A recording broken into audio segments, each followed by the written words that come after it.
Okay, I think we have a virtual room full of participants. So if it's okay with everybody, we will kick off. So welcome, everybody. Welcome to the Delivering Net Zero Transport panel as part of the International Net Zero Local Leaders Conference. And I hope you've enjoyed the plenary session. Really looking forward to the discussion here this afternoon on what is an incredibly interesting topic. My name is Laura Schoaf. I'm the Chief Executive of the West Midlands Combined Authority, and I'm really pleased and honored to be able to chair what is an excellent panel that we have for you here today. What we want to talk about here today is how we're going to decarbonize our transport systems. We urgently need a response to rising carbon emissions from the transport sector. We know this is going to include active travel solutions, EV charging points, including freight, improving public transport. And this workshop today is going to focus on what needs to change from national government and local government, as well as businesses, to help us achieve a transport revolution that will deliver us net zero. So the panel here today is going to kick off with some lightning talks, and I will ask them all to briefly introduce themselves, and then we'll come on to questions. I've had a few that have been submitted in writing, so we'll start with them, but please, there's a Q&A box here that you can use, and we really encourage you to ask questions. It's not often we get such an excellent panel talking about something as important as this. So please do use that Q&A box and we'll try to get through as many questions as we can. And some of the topics that we're hoping to explore here today, again, are the roles of, what is the role of national government, of local government and combined authorities, the third sector, academics, and communities in helping us to deliver zero carbon transport systems? What are the benefits of those for people and place and economic prosperity? What are we going to do to try to reduce the high costs of connecting electric vehicle charging networks to the grid so we can have a seamless vehicle charging network across the UK? And what are some of the barriers that we face to the effective development of net zero carbon travel? But I'm sure that most of you have tuned in to see our excellent panel, so I will take no more of your time and introduce them. And again, asking our panel to just give a sort of 3-minute flash session, and then we will come on to questions after that. So if it's okay, I will hand over to Mayor Andy Burnham, who's the Mayor of Greater Manchester, for his flash session. Drop you straight in the frying pan.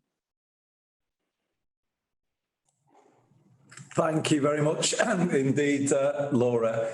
Good afternoon, everybody. Firstly, I want to thank all our friends and colleagues in the West Midlands for bringing us together and facilitating this really crucial discussion, as you said, Laura.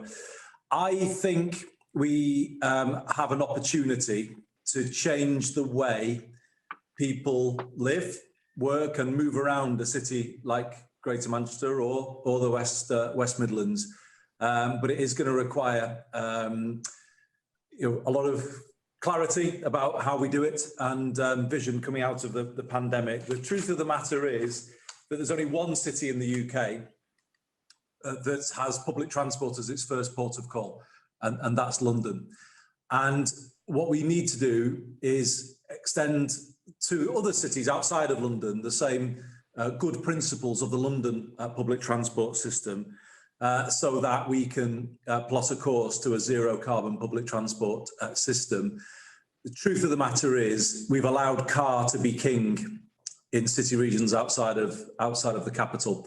And that is a failure of all governments, actually, including the one I was in, to invest, a failure to align planning to a good transport policy and allow a good place-making approach to transport and regeneration together. But it's also a reflection of the way we've run transport, the fragmented nature of transport outside of London, the expensive nature of it means that the car is often the most affordable option for people. And all of that has got to change. We've got to change road transport itself in the coming period. We've got to move towards a clean air zone, as the West Midlands is doing, as well as ourselves. But also we've got to reform public transport. And in my kind of brief opening, Laura, I'm just going to talk quickly to those two things because I think they're two sides of the same coin. So we've recently signed off a plan, myself and the 10 leaders of Greater Manchester, to create the country's largest clean air zone in the country. It will cover all 10 of our boroughs, 2.8 million people, and it will come in May 2022. Now, this obviously is an opportunity to change the vehicles on our roads, to upgrade our buses, upgrade our taxis, our vans and our lorries, but particularly the public transport element of that creates an opportunity to not just bring onto our roads low emission vehicles, but also vehicles that have a higher standard when it comes to an integrated, consistent public transport offer. So we're also looking at introducing minimum taxi licensing standards at the same time, so that we have a consistent approach to the licensing of taxis across our 10 boroughs. But it is then also, though, linked to being a catalyst for a reformed public transport system. And we are on here with creating a London-style public transport system, particularly initially over bus and tram. I have recently taken a decision to bring buses back under public control for the first time in 35 years. And that will allow us to integrate bus and tram effectively into a single tap-in, tap-out system that operates on the principle of a daily cap, as we see the London system operating. And we think that could be the foundation for a more affordable, a more reliable, a more integrated and accountable public transport system in our city region. In time, we would want to bring a devolved rail, commuter rail service into that, and we would also look to be integrating bike hire and other elements into it. So, Laura, I'll finish there. I think there is now an opportunity with people thinking differently about how they live and work and move around to capture this moment, use the need to rise quickly now to the climate crisis as a way of both decarbonising transport, cleaning up the air, but massively upgrading the public transport offer in a city region like ours, so that we reverse the situation that we have today, where public transport becomes the first port of call and tram, not car, becomes king, or tram and bus become king, not cars. But I'll leave it there, Laura. Thank you very much. And I think for most of our audience certainly know that the words affordable, reliable, integrated, and accountable are absolutely key to delivering for the passenger what they expect from a public transport network. So thank you very much for that. I'm sure we'll have quite a few questions for you to answer shortly. Next, can I just invite Greg Archer, who's the Director of Transport Environment UK, to give his quick flash talk. Over to you, Greg. Thank you. Well, thank you, Laura. So if the UK is to achieve its climate goals, tomorrow's transport decarbonisation plan must mark a radical shift from the top-down predict and provide policies that we have failed for so long. The plan must clearly state there is a goal to shift to a fleet of only zero-emission vehicles by 2050, and more importantly, how this will be done. But it must also recognise that technology alone cannot achieve our 2035 climate goals, and we must also reduce vehicle use, encourage active and public transport, and in addition, manage future demand for aviation. And we need to stop building high carbon intensity infrastructure for trips that we can no longer make by car or plane. But just as important as these things, we must empower, resource, and support local authorities to help deliver the climate goals, including in transport, which is the UK's biggest source of CO2 and the cause of 95% of our air pollution hotspots. We can't shift to a fleet of zero-emission vehicles without providing charging for the third of drivers who park on the sides of the roads. So we have to tackle the postcode lottery that exists in our charging network. And rather than local authorities being criticised for the lack of charging, what we need to do is to actually provide them with the resources to put that charging infrastructure in place. We need to enable them to employ charging officers who will work with the private sector to develop and deliver the local charging networks which are needed. And the Department for Transport must guide local authorities on what's required, whilst providing flexibility so that they can account for local circumstances. We also need local transport officers with sufficient time and expertise to facilitate the rollout of, for example, shared electric cars to encourage a shift away from private car ownership, to develop high quality bus and cycle lanes, and to use new technology to encourage, say, on-demand buses. We need the scourge of urban delivery vans which block our roads, creating congestion and pollution, to be addressed. And local authorities can do this, but they need the time and resources to enable it to happen. So local authorities know what needs to be done. But to deliver the change, they need a motivated, skilled, and well-resourced troops to deliver the local transport that people want. And they need to be led by political leaders, generals, who see the opportunities that come from a shift away from our polluted, congested, vehicle-dependent cities towards something that is far more sustainable and everyone wants to see. We can't deliver the sustainable transport system that our country needs just through top-down policies. We have to do it at a local level by providing new structures, new resources for local government, city authorities to start to deliver that change. We can deliver a better national transport system, but we're not just going to do it from the top down. Thank you, Greg.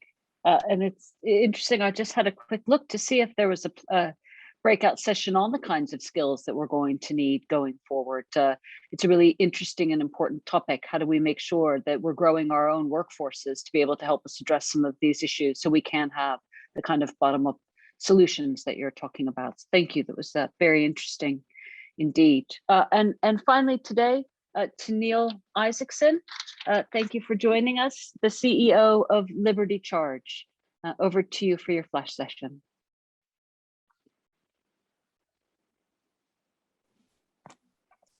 Hi, Laura, thank you for that. Yeah, so at Liberty Charge, hopefully we can help find some of the answers to what Greg and Andy have already pointed out.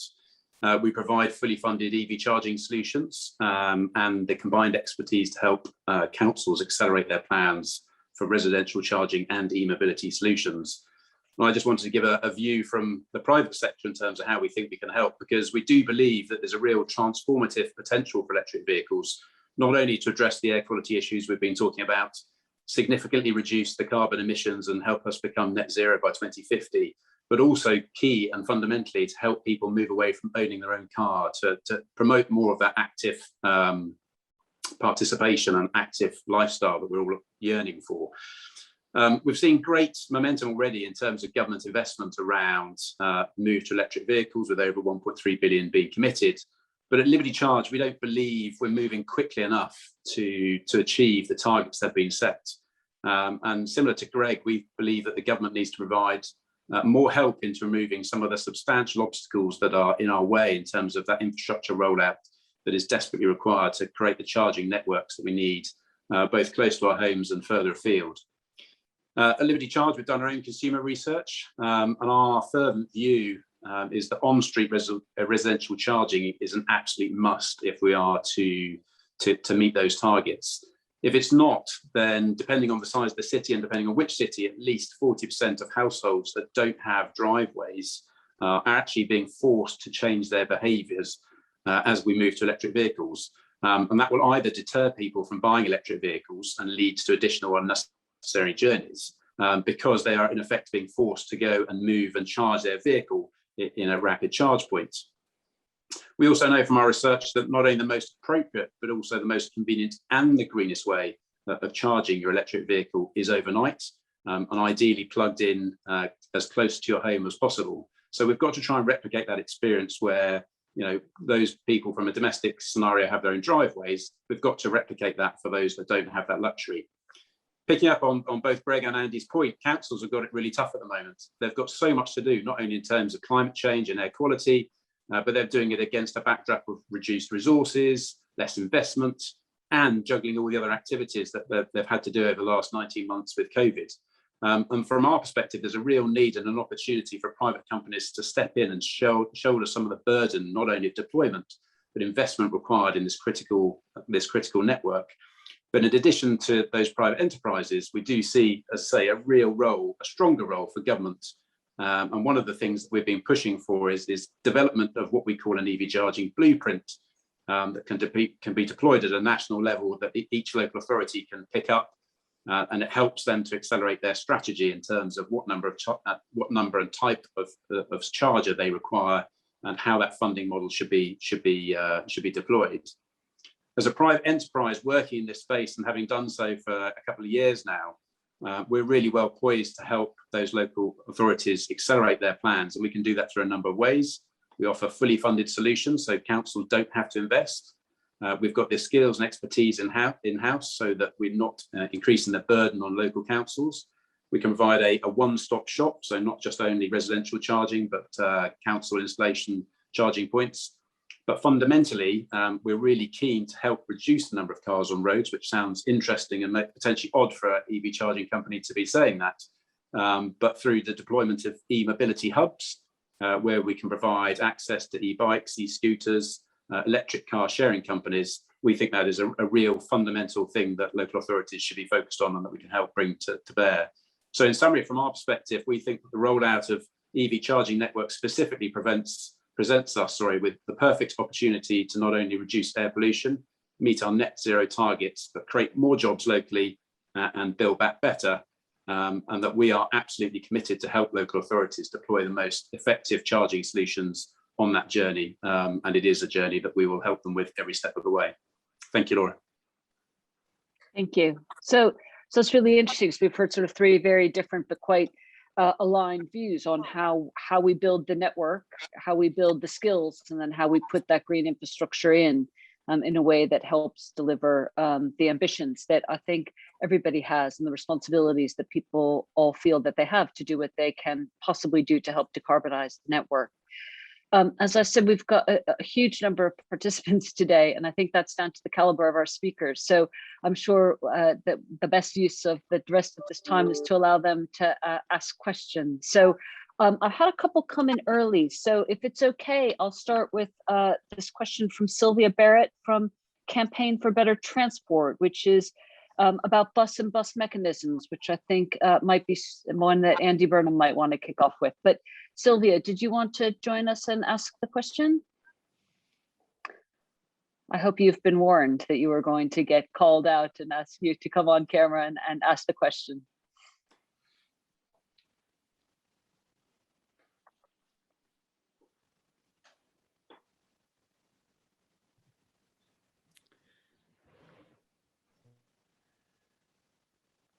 I think you're still on mute. There you go. Hello. Sorry about that. It took a while to figure out the technology. Yes, thank you so much for such a great discussion so far. My question is about, indeed, the role of the bus. And that has a big role to play in achieving net zero, mainly by modal shift from private cars to bus journeys, but also through transitioning to the existing fleet to cleaner vehicles, zero emission vehicles. The research that we've done for DFT shown that local authorities do indeed lack the resources, the know-how about how to drive that transition, as Greg mentioned. But also specifically to the transition of zero-emission buses, many authorities are unsure about the exact mechanisms that enhanced partnerships provide to support that transition, and how the requirements can be embedded in this, how can they be enforced. And limited funding is another issue. So what do you think, in your view, the government can help, can do in order to help authorities to play that bigger role in the transition? Andy, do you want to kick off with that? Yeah, thanks. Thanks, Laura, and thanks, Sylvia. It's a very important question that you're asking, because every local authority in the country is currently being asked to deliver a bus services improvement plan to the government by October. And there are two ways in which they can, 2 routes basically, enhanced partnerships, which you mentioned, which is a more voluntary arrangement with the bus operators, but a closely agreed voluntary arrangement, or a franchising route as they have in London. And we've gone for the franchising route here in Greater Manchester, because we came to the judgment that it's not just how we make buses run to our specifications, which we think needs the control, it's how we then create an aligned ticketing policy right across the system, because I think it's really important not to look at buses in isolation, but buses as they integrate with our tram system, with a new bike hire system that's coming on here in November. It's that integrated, consistent ticketing approach that I think will tip the balance in favour of public transport and away from the car. You know, if we get to a point here within 5 years where people can take as many buses and trams as they like in any given day, but only pay up to a daily cap as people do in London, that's the game changer effectively, because then you're looking at a public transport system that offers people much more convenience and much higher value for money than it currently offers. And in that world, we think we will be better able to specify the vehicles that we want to see on our road.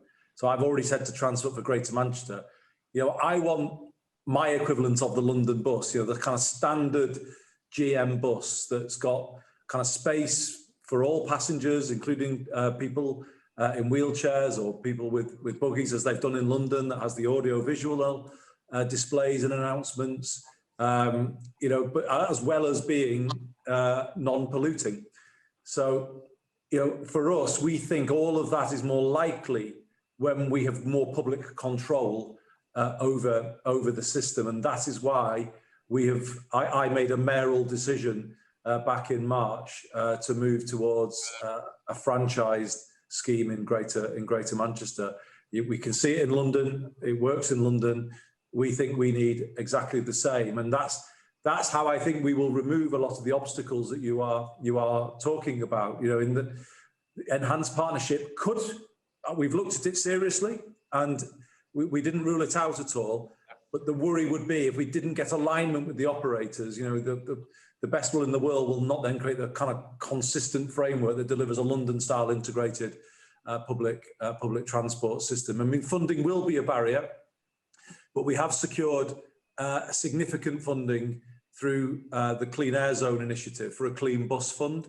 So obviously what we're trying to do now is give the operators the ability to upgrade their buses to make them compliant for clean air requirements, but at the same time, if we're clear about what we want from a vehicle standard in terms of the passenger facilities, and also the livery, which we're going to make yellow and black, because this is going to be called the B network. It's going to be a very different public transport offer in Greater Manchester. We want to do it a change once principle. If you by aligning the timings correctly, we can make it the change for clean air as well as for higher standard public transport, and therefore do it in one go with some public support going into the system from the Clean Bus Fund.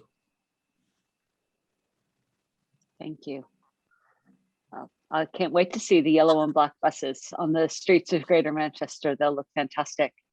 The next question I've got is from Philippa from the Green Alliance. And this is again about rolling out electric vehicle charging points, but also really about how we're going to ensure that all of our communities have access to that, and that it is an equitable access across the country. So Philippa, did you want to pose that question? I think might be one for Neil.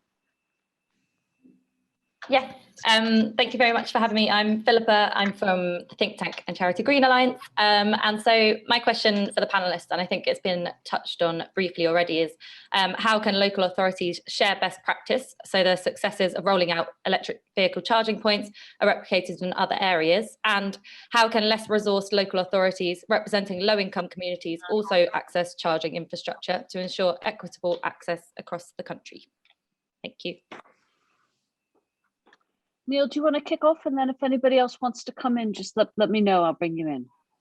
Yeah, I think absolutely. I think in terms of the sharing piece, let me pick up on that between local authorities. Certainly the local authorities that we work with, we do try to make sure that we put them in touch with each other if they're not already in touch, to understand the challenges they're faced around some of the barriers that clearly exist in terms of infrastructure deployment. And I'm sure Andy may have other comments in terms of how that networking between local authorities and facilitation of information is provided there. I think to the other point around making sure that all communities have access to EV charging, certainly one of the things that we push quite consistently with local authorities is how we can work with car clubs, and making sure that in those areas whereby there may not be the immediate demand, firstly, that the government funding is being used in those areas, but secondly, we are looking at more e-mobility hubs or potentially car clubs. Car clubs for us are a great way of enabling people who don't have their own car, and equally to reduce the number of car owners in the first place, to get access to electric vehicle points. And by electrifying those either existing car club bays or creating electrified car club bays, I think encourages car clubs to move in the right direction, which we'll want them to do, but also then gives those communities that may not immediately appeal to the private sector an opportunity to access that. So I think there's lots of ways we can do that, and I think we're seeing lots of local authorities beginning to think along those ways. Thank you. Greg, did you want to come in on that question as well? Yes, thank you. I mean, I agree very much with what Neil said about the opportunities for electric shared car clubs. If local authorities can make available parking spaces, ideally with charging provision, then we can start to see more of these electric vehicles deployed in areas where people can't afford to buy their own vehicles, but can get access to them.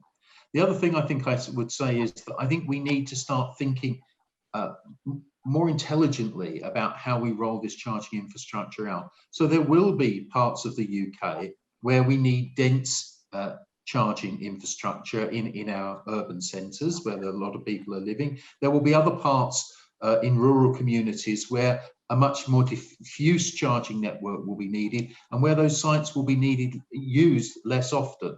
So we need to start to pool together some of the rural sites which won't be profit making with some of the urban sites where companies will make more money, to be able to get a holistic solution overall to make sure that we get the whole country covered. And I think we need the government to work with local authorities in terms of sharing out where these charging points are going, to make sure that we get the national coverage we haven't got at the moment.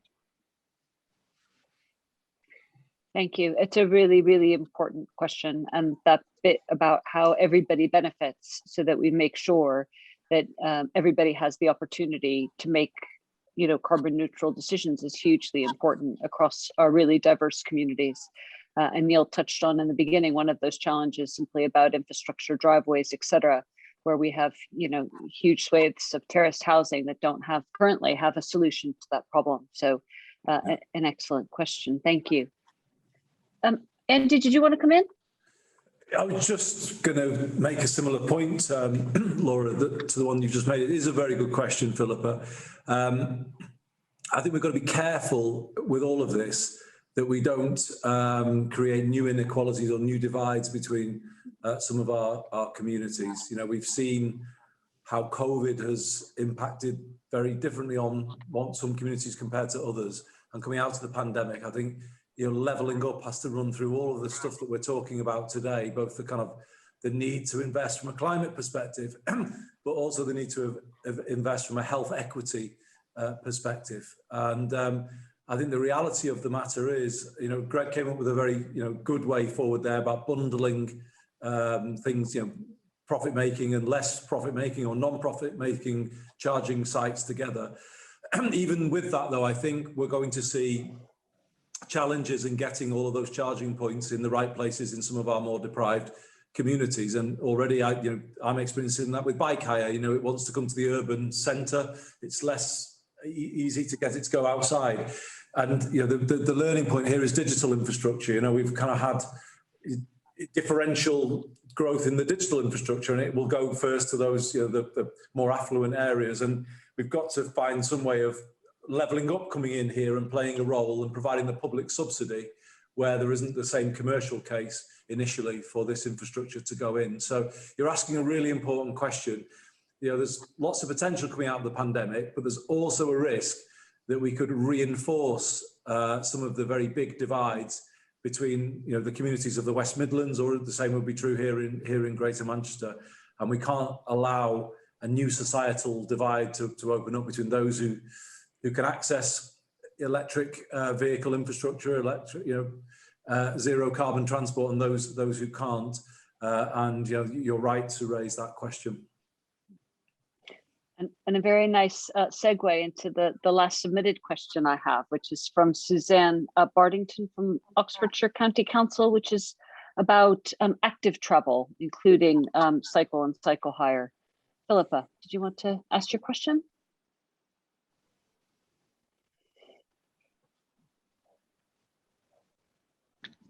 Thank you, Laura. Yes, and thank you to the panel. So the national ambition for half of all journeys in towns and cities to be undertaken by active modes, walking and cycling, by 2030 is very welcome. But at the moment, less than 2% of all journeys nationally are taken by bike. Clearly, there's been some major advances, and particularly in those areas with walking and cycling commissioners, notably Greater Manchester, around infrastructure improvements. But often these really fail to address the underlying behavioural barriers to active travel, and they also often fail at implementation stage. So what priority needs to be given in the forthcoming transport decarbonisation plan to active travel, and what support do local and regional authorities need to actually deliver modal shift? Andy, do you want to kick off on that one? Sorry, it's Philippa, isn't it? It said Suzanne on your, so it's Philippa, isn't it? Sorry, I don't want to get the name wrong. Thanks, Philippa. It's really, really important question. And you are right, we have come a long way in 4 years actually on this issue. I did appoint Chris Boardman 4 years ago. He's done an outstanding job for us in delivering a vision for a segregated cycling network and supporting pedestrian walking facilities for our residents. And we think we're going to deliver about 150 kilometres of it this year, maybe slightly less, but yeah, there is real delivery taking place on the ground. I think, how do we make it a success and not have it fail at the implementation stage? It's obviously all in the design, isn't it? And so Chris and his team were very careful at the start to develop quite high design standards that will be then consistently applied across the boroughs. I think where these schemes have failed is where they aren't consistent, or where they don't create the segregated space for the safe cycling. I mean, that's for us the crux of this. Would a parent trust, as Chris will often say, a 12-year-old, a competent 12-year-old to use the system? And if they wouldn't, then it's going to fail, because that will apply across the ages. But it's a good test to think of it in that way. So, our infrastructure is going in. We have some early examples of completely remodeled junctions, the Cyclops junctions that we've introduced, and they are working well. But it's challenging. I think the issues around keeping it free for people to use, not having people parking across some of the infrastructure is an issue that we feel there needs to be a tougher approach to pavement parking. We need to be very challenging, all of us, about streets for all. Pedestrians, cyclists, motorists all have to have their own space, but they shouldn't be taking other people's space for what they do. And that's a principle that we're trying to enshrine across our system. But we're really pleased with the progress that we're making. The 10 councils have bought into it. We've got schemes emerging across the whole conurbation, and people are using them, and they are popular. So I think the key for me is the quality of it. It's the consistency of the infrastructure, and it's the confidence it gives people with regard to safety. I mean, those are the things I think that most guarantee whether or not it will be a success. Thank you. Greg, did you want to come in? Yeah, I think firstly, I would say that local transport remains the poor relative in terms of spending. And we really need more money allocated towards local transport to enable local authorities to develop more of these schemes of the type that Andy's describing. I think the second thing is we need that money which is allocated to local transport to really be focused now on getting people out of their cars and onto good alternatives, whether that be bikes or public transport, to facilitate the car-free cities and towns that we want to see much more widely. I think the last thing that I would say is bikes are not just for urban areas. There's a huge opportunity to make more trips using electric bikes in particular. And these mean that people are willing to take trips of maybe 15 kilometres, whereas on a normal bike, they may only be willing to go 5 or 6 kilometres. And I think if we start to think about the role of electric bikes, then we can really broaden out our cycling network and encourage people to be cycling very much more. Neil. Yeah, but I think certainly from our perspective, one of the things that I think we realise as the move towards electrification happens is that, you know, we'd all want it to go quicker, but what we do see is that behavioural change definitely takes the longest. You know, the simple thing of somebody moving from a petrol or diesel car to electric vehicle is relatively simple compared to the idea of moving away from, you know, not having moving away from owning your own car. So we do see that behavioural change is going to take the longest time. That aside, you know, for us, you know, we're lucky that we have within our business a series of town and transport planners that can help those councils with looking at their master plans, understanding how e-mobility, active transport, active travel can be part and parcel of that approach. And I think the last thing I'd say then really is that, you know, this is all about education, and we really need to start with education at the earliest age with the schools, getting them understanding that active transport is critical to their lives. And I agree with Greg, you know, that the addition of, you know, things like e-cargo bikes, e-bikes, just extend that ability to make those journeys that little bit longer. And again, can I call for this need for the electric mobility hubs that I think more and more councils are looking at. Laura, could I just jump in and add a couple of points? I really agree with what Neil was just saying. We're late with we had a failed bike hire experiment a few years ago, Mobike, which we learned from. So we're late coming back to a docked bike hire scheme, but we are including a lot of electric bikes within it. And I think that in some ways answers Philippa's question. We have a few hills in Greater Manchester, maybe more than in the West Midlands, and certainly in the north of our area, you know, getting up and down those brews in Oldham and Rochdale, as we call them, you know, that will take some doing. So the electric bike, actually, I've not used one often, but I have been on one a couple of times. They open up cycling to all ages, I found, don't they? They really open it up to all, you know, much people in their 60s and their 70s even. So that's one thing. And just to say something else, Laura, which I should have said in answer to Philippa, I think we've got to kind of try and position it as the natural first mile and the natural last mile of more integrated journeys, and almost sell it like that you, in our case, could take your bike and either take your bike or a hired bike and safely stow it or return it at, you know, 1 mile at a place where you then can catch a franchise bus that will hook in with the Metrolink. You know, that I think is what we've got to do. You know, we've got to sell active travel as the first and last component of a much more integrated public transport offer, rather than, you know, the daunting journey of cycling in from Bolton or something to Manchester City Centre, which might put a few people off. So I think it's being clever in how we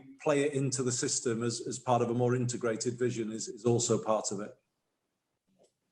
And just to steal the chair's prerogative for a second, that goes back to the earlier point about digital infrastructure and wayfinding and information for people on how they can navigate some of those last mile solutions by different modes. And we've rolled out a bike scheme here as well as an e-scooter scheme. And I was waiting for them to sort of cannibalize each other, but in fact, they work really like symbiotically, actually. And we've seen them both be really successful. And I think that speaks to the panelists' comments about the ability and willingness to change when that kind of infrastructure, information, and choices are made to people to be able to choose from. So thank you.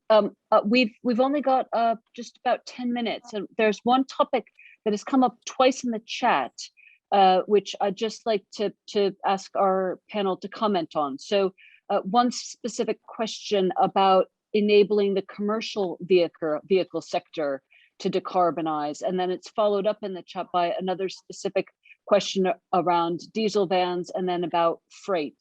We haven't really talked about that sector yet, so I was hoping I could ask panelists to comment on how do we have our own choices as individuals about how we travel. How are we going to address that sort of more commercial element? How will we drive that change through the commercial sector, and how are we going to deal with freight, which is a really big challenge for us? Greg, did you want to kick off? Thank you. So I think the first thing is that there's no reason that vans and trucks, particularly urban delivery trucks, can't be electrified in the same way that cars are being at the present time. In fact, there's an even stronger business case to convert vans to electric than there is to use cars. They're driven more, and they also have other uses of those batteries and electric power on board. But what we're not seeing at the moment is the supply of electric vans into the market to enable that transition to be made by commercial operators. So we really need government to announce tomorrow that they're going to legislate to require the car and van industry to supply more electric vans until we reach that 100% target by 2035. I think the second thing that I would particularly say is, I think we need to start thinking, or local authorities need to start thinking about how those vans are going to be charged, because very, very many vans are taken home at night and will need charging on the curbside by their owners or by their users. And often the charge points which are put in place are not suitable for vans to use them. The cables are not long enough, things of that sort. So we really need to start to think about how we can charge our vans which are taken home at night to enable many more companies to make that change. The third thing that really needs to happen is that we need to start to find a way to enable people to upgrade their depots so that they can charge their electric trucks and electric vans overnight without incurring huge grid connection costs. And this is a real challenge at the moment, because the costs of upgrading the electricity grids are far too high, and we really have to find a new way in which we share those costs between the Treasury, between electricity bill players, and between the project developers. Because if we don't do this, I think we're going to really slow down our transition to electric trucks. But just to say that from our point of view, we really think that we can end the sale of diesel trucks between 2035 and 2040. There's no reason that we need to keep selling diesel after that. The technology is becoming available. The truck market is stepping up. But what we're not doing at the moment is thinking about all of the complex infrastructure issues, which are actually far more difficult in many ways than for charging for cars. Thank you. Neil. Yeah, and I think, Greg, I think my temptation would be to leave the heavy fleet piece out there, because that is a slightly different beast that we need to deal with. And I know clearly there are lots of players making sure they focus in on that. To Greg's point, we are already working with both OEMs, but also some of the biggest fleets in the UK to understand the challenge that Greg has painted there, which is obviously if you've got a delivery van, it's got a much bigger battery. There are an awful lot of back-to-home fleet operators that don't have the luxury of a depot, and agree there's a significant number of challenges associated with electrifying those depots as well.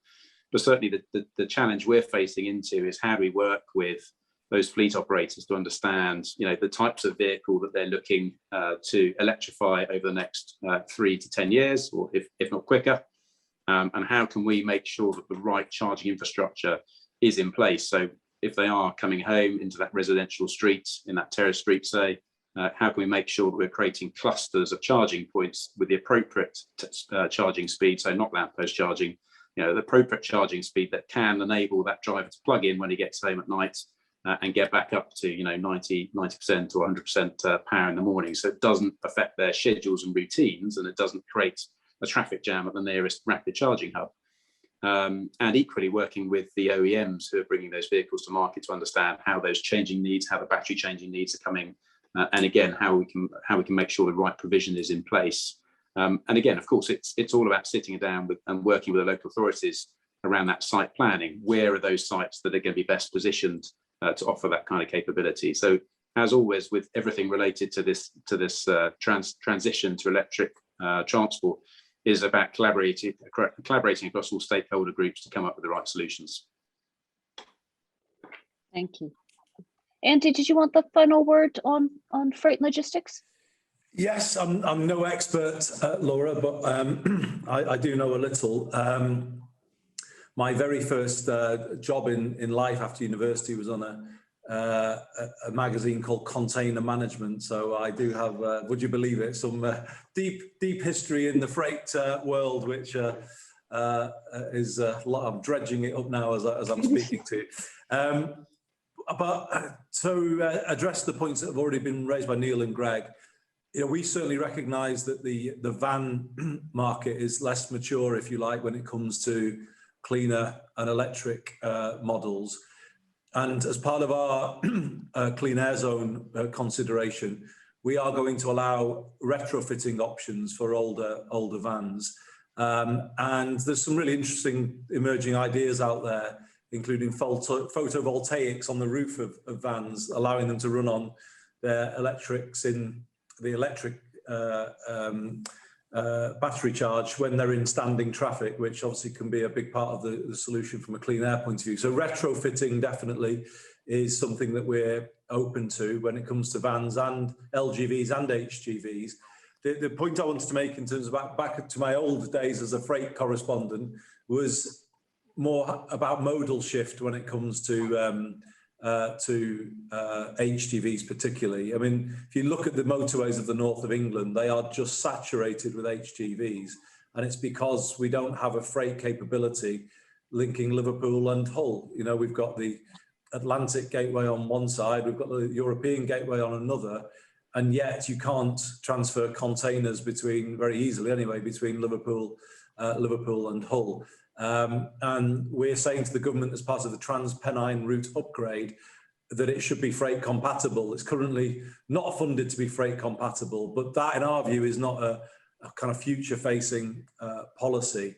We should be removing some of those narrow gauge bridges along the route to allow that freight traffic to pass across the country and take all of those vehicles off the the M60 and the M62, because those, as I say, that motorway is absolutely saturated with them at the moment. And there's just a final point, Laura, that is kind of an important one that I think Highways England need to consider.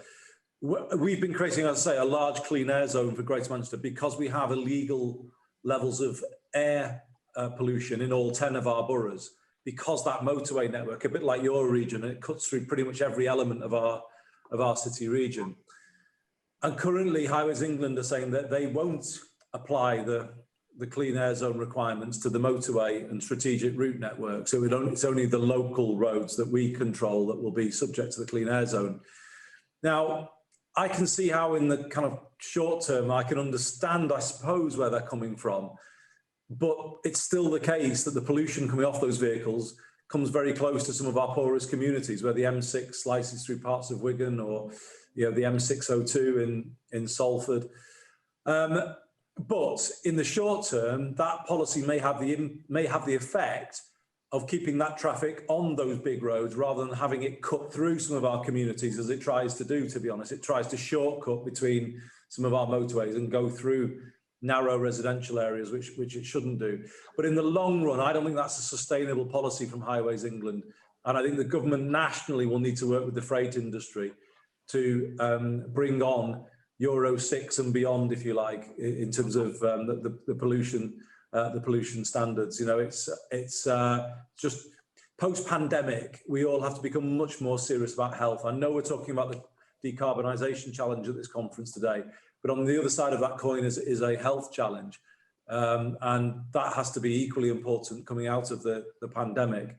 And we feel, in going ahead with our clean air zone here, that things we've tolerated up until now, we shouldn't tolerate anymore. It's a bit like the passive smoking debate of 15 years ago. You know, there came a point where when we just all of a sudden said as a country, we're not doing this anymore, we're not allowing this anymore. It's amazing how quickly public opinion can change. And we think it's similar with road transport. It's going to need to change. Just because the pollutants are invisible, it doesn't mean that they're any less harmful to the health of those, some of the poorest kids in our city region, in the poorest communities that have to breathe in that polluted air day in, day out. So we think we're going to have to work with the freight industry. We don't want to just batter people and, you know, kind of punish people, because the clean air zone in Greater Manchester won't raise money from a revenue point of view. You know, the minute people have got a compliant vehicle, that's it. There's no charge. You know, it's not a revenue ongoing charge. And we want to help them get to a point of compliance. But we really would say to the industry, please don't, you know, work with us rather than work against us. You know, this is something that we all should be doing now at this moment in the country's history, particularly as we emerge from the pandemic. Excellent. Thank you very much. And I certainly recognize those challenges around having the highways network intersect into urban areas. I think many urban areas would recognize that, and you can't disaggregate the challenges when it comes to air. You can't. It's not local or national or regional. It's everybody's air. And we'll when I just sum up, I'll come back to that health inequalities point, the leveling up point that you made, and ensuring that it's a clean and green and equitable recovery for everyone in this country. But I just need to hand over to Jason, who's just going to take us through some of the next steps. And I apologize to everyone who, there's some excellent questions in the Q&A, and the chat is fascinating. So I'm sure that when Jason explains next steps, we'll definitely make sure that we don't lose track of some of those really good questions and comments. Jason, over to you. Hi, thank you, Laura, and thank you to all the panelists, and thank you to Liberty Charge for your support for this event. I'm just going to be super quick because we are running over time, and the next panels do need to start. But I just again like to thank everyone for their questions, draw people's attention to the website and the summit communique that we had earlier this morning. This, of course, and particularly the need for sustained investment in walking, cycling, public transport, and for a seamless network of electric charging, it is a real priority of mayors and leaders around the country. So we're going to be writing to ministers. We're going to be holding another kind of skill sharing session. And we just encourage everyone to hold their leaders' feet to the fire in terms of the commitments they've made. We very much welcome leadership of the kind that Andy, you're taking forward in Greater Manchester. And of course, together we're stronger. So thank you. Just final words over to you, Laura. Thanks. So I've learned a lot today, but I've wound up with a very existential question, which will plague me. So I'll leave it with all of you so that it can plague you as well. But if some of the big macro changes that are happening are around both sustainability and around digitalization, but they're also very much around individualization and the different ways that people are choosing to make networks work for them and the way they choose to receive goods. Is there a natural tension between that sort of individual digital response to how we're going to get around with is what we need around sustainability? And actually, how does that marry with the social contract that Andy Burnham was setting about how our behaviors impact on each other? And to me, there's a real question to be answered there, because at some points those things align and at some points those things conflict. And I have a teenager, and it's exactly the question I will be posing to that younger generation, because they all seem to be hugely passionate and pushing us as professionals to make the right choices on behalf of that next generation. So I'll leave that there to ponder for everybody. That's certainly something that's going to be on my mind, and it really only leaves me to thank our excellent panel, and also the excellent audience that we've had today for all the questions and the chat. So thank you, everyone. It's been a real privilege to be a part of this today.